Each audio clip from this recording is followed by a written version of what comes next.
Halo guys, video selanjutnya masih tentang merubah pola pikir. Dan ini penting banget masalah kepercayaan ya. Jadi ini yang menyembuhkan kamu. Check this out videonya.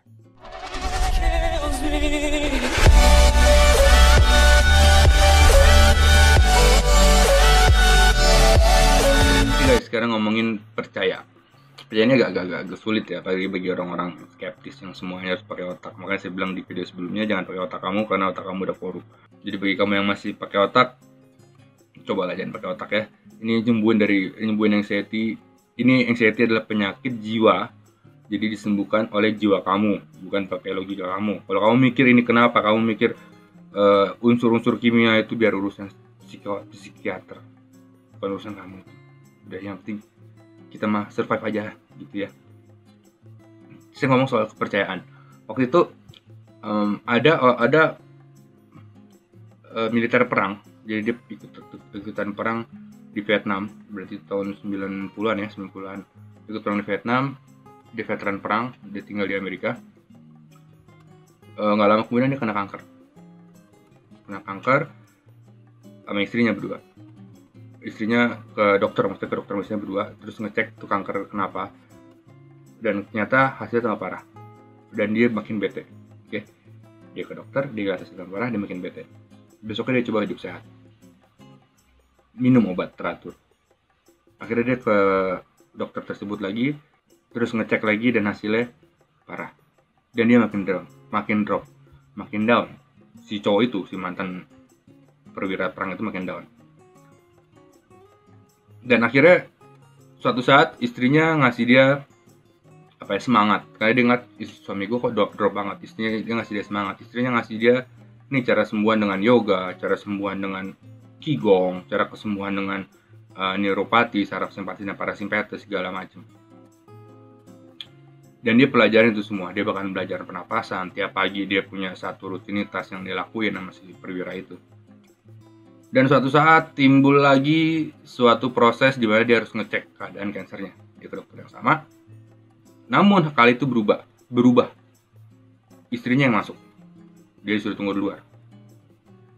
Nah, habis nggak lama, istrinya keluar dengan angkat tangan. "Hore, Pak, kanker kamu menurun. Hebat, Pak. Mantap, kamu sembuh dari kanker ini, kayak hasilnya menurun. Kamu top abis." Gimana suami? Suami senang banget. Bilang, "Gila, ternyata berhasil. Ternyata cara ini adalah berhasil. Ternyata yang gue lakukan selama ini adalah benar." Padahal sebelumnya dokter udah memvonis bahwa dia akan mati 3 bulan lagi. Setelah istrinya keluar, dia masih hidup selama 1,5 tahun, guys. Ini serius nih, ini cerita sesungguhnya nih, gue nggak ada. Akhirnya selama 1,5 tahun setelah diterima berita yang baik itu, dia hidup selama 1,5 tahun. Sampai suatu ketika istrinya lagi pergi, dia lagi beresin ruang kerja istrinya di rumah. Dia menemukan secari kertas yang isinya pada tanggal tersebut hasil pemeriksaan kansernya, di mana hasilnya drop. Nah, begitu pulang dia langsung ngomong ke istrinya, "Lihat mah, lo ngebohongin gue ya, ini hasilnya tuh buruk, dan ini hasil 1,5 tahun yang lalu. Kenapa hari itu lo bohongin gue?" Istrinya bilang, "Ya sorry mas, gue cuma pengen ngebahagiain lo doang. Gue nggak pengen lo depresi, isolasi sendiri karena lo berpikir 3 bulan lagi lo mau mati. Gue pengen lo bahagia, makanya gue sembunyiin hasil akhir dari lab tersebut." Gitu. Oke. Dan percaya atau enggak guys, setelah si laki-laki itu menemukan hasil labnya 1,5 tahun yang lalu, 3 bulan kemudian dia meninggal. Dia tahu kan kepercayaan itu seberapa parahnya untuk penyembuhan kamu, seberapa pentingnya. Awalnya dia gimana ya, jadi saat istrinya bilang lu udah sembuh, dia percaya dan dia sembuh guys. Dia bisa hidup 1,5 tahun lagi. Tapi saat dia lihat hasilnya, lihat data, dia drop, dan dia percaya kalau dia nggak akan sembuh, dan dia nggak sembuh guys. Itu cerita pertama. Cerita kedua gini, saya punya teman, dia sama-sama sakit. Oke. Sakitnya sama, saya nggak bisa nyebutin sakitnya apa, cuma sakitnya sama. Yang satu lagi berpikiran, gua dengan makan yang baik dan minum obat dokter di Jakarta, dia bisa sembuh. Yang satu lagi, dia berpikir, gila ini penyakit parah banget. Gua harus ke Singapura, berobat 3 bulan, dan gua akan sembuh. Dan teman gue yang ini sembuh duluan, guys.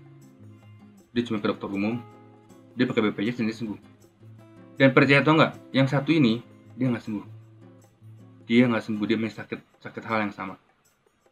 Karena duitnya belum keluar. Begitu duitnya turun, dia ke dokter Singapura, berobat selama 3 bulan, dan dia sembuh. Intinya, yang nyembuhin dia apa? Obat atau kepercayaan? Kepercayaan kan? Karena yang satu berpikir, dengan dokter umum aja sembuh kok. Dan yang satu lagi berpikir, gue gak akan sembuh dengan dokter umum. Gue harus ke Singapura baru gue sembuh. Dan benar, setelah dia ke Singapura dia sembuh. Sebelumnya dia coba ke dokter umum, gak sembuh-sembuh. Kenapa? Karena dia percaya. Dia harus ke Singapura dulu baru dia sembuh. Dan benar, setelah dia ke Singapura baru dia sembuh. Yang satu, ke dokter umum dia sembuh. Kamu mau milih yang mana? Pertanyaan saya. Kamu mau lebih percaya yang mana? Cara yang mahal atau cara yang mudah? Balik lagi, itu tergantung ke kepercayaan kamu. Di Islam dibilangin gak ada penyakit yang gak ada obatnya. Semua penyakit ada obatnya. Kalau kamu percayakan hal itu, bahwa semua penyakit ada obatnya, kecuali kematian ya, kamu akan sembuh. Oke, jika kamu percaya semua penyakit ada obatnya, kamu akan sembuh. Masalahnya kamu percaya atau enggak? Jika kamu takut, berarti kamu nggak percaya. Takut itu adalah sebuah ketidakadaan rasa percaya. Salah satunya itu. Kalau kamu percaya ada Tuhan di samping kamu yang selalu melindungi kamu, yang selalu ngeliatin kamu 24 jam, dan dia tahu isi hati kamu, tahu isi badan kamu, tahu isi kepala kamu, dan kamu nggak usah takut. Misalnya, kamu percaya atau enggak? Oke, dan sekarang balik ke anxiety. Yang kamu percaya apa? Kamu sembuh berapa lama? Kalau kamu bilang, gue akan sembuh 3 bulan, kamu sembuh 3 bulan. Kalau kamu bilang, kayak 3 bulan gak masuk akal dari kayaknya gue 6 bulan atau setahun. Oke, setahun sembuh. Ya. Dan jangan ada kamu relain orang ngancurin kepercayaan kamu. Oke. Kalau saya bilang, saya sembuh tanpa obat, kamu bisa juga sembuh tanpa obat. Dan saya bilang, bahwa yang bikin sembuh itu adalah perubahan pola pikir, pola makan, pola hidup, dan pola kepribadian kamu. 4P, bukan 3P, 4P. Saya pernah buat 3P dulu, cuma sekarang jadi 4P. Oke?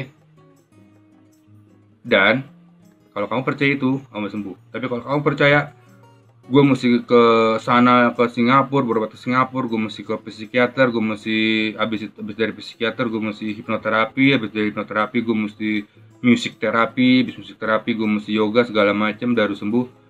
Ya udah, nggak apa-apa. Ujung-ujungnya kamu sembuh. Oke? Dan herannya ada orang yang percaya.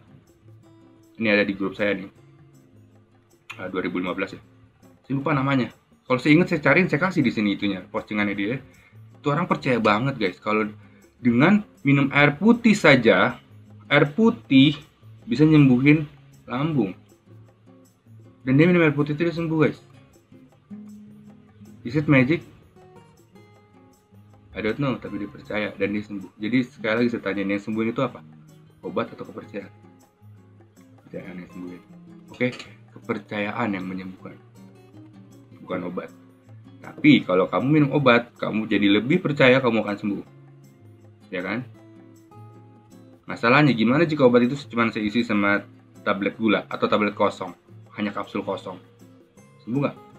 Sembuh guys, karena kamu percaya kamu bakal sembuh. Oke?